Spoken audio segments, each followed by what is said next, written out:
All right, tonight, a lot of unanswered questions about what the presidential election will look like this year. But not just here in the United States, in Venezuela as well, a place struggling with a lot of social unrest under current President Maduro's regime for more than a decade now. And Venezuelans are heading to the polls on Sunday to make a critical choice. NBC's Guad Venegas explained it all in tonight's breakdown.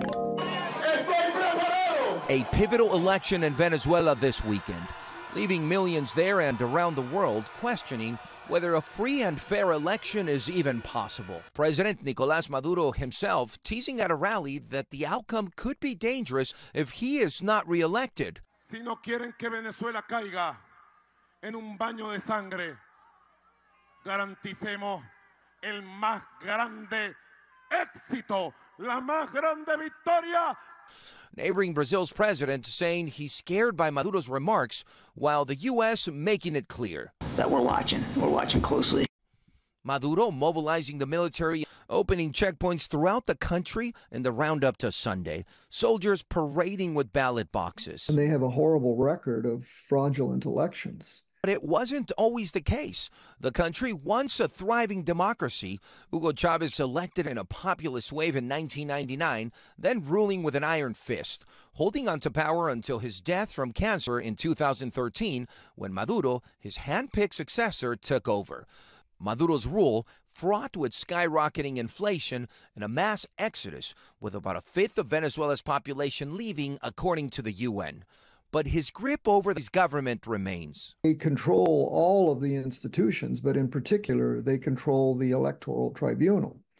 And so the rules have been defined by the government. In 2018, President Maduro claiming re-election, but the National Assembly declaring the results invalid, leading to Juan Guaidó stepping up and declaring himself the interim president, a move the U.S. recognized for a few years, but Guaidó ended up fleeing Venezuela with a warrant out for his arrest.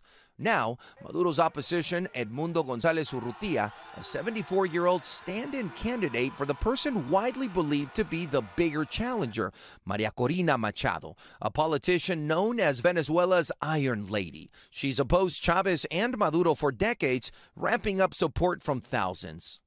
There's no question that she is the most important political figure in Venezuela. But a government ban on her running for public office upheld in January.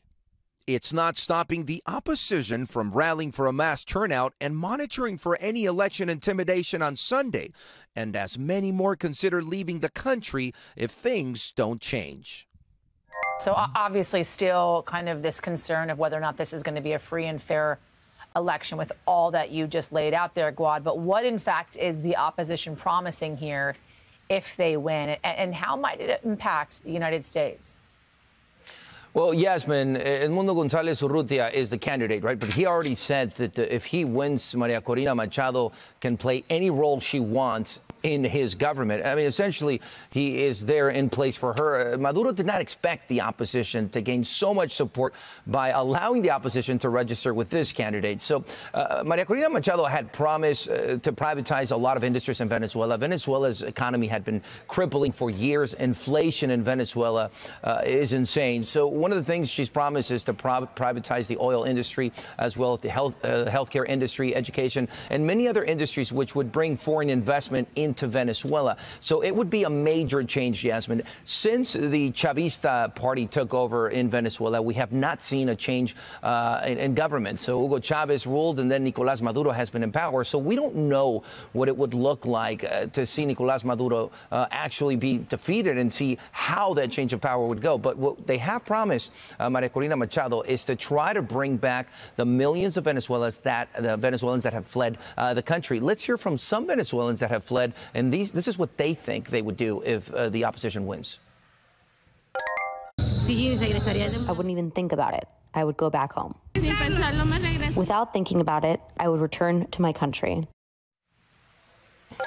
Millions have fled again, and a lot of the people that have fled are doctors, attorneys, people that are working in other countries. So the opposition wants to attract a lot of them back to Venezuela. But again, we'll have to wait and see what happens with the election, if Maduro loses, if he's willing to accept the loss. And we should also add that some governments, like the president of Brazil, also Colombia, that are allies of Nicolás Maduro and his government, are asking him to accept the results of an election, even if he loses. Yasmin? We will be certainly watching and tracking this incredibly important election. Guad Venegas for us. Thank you.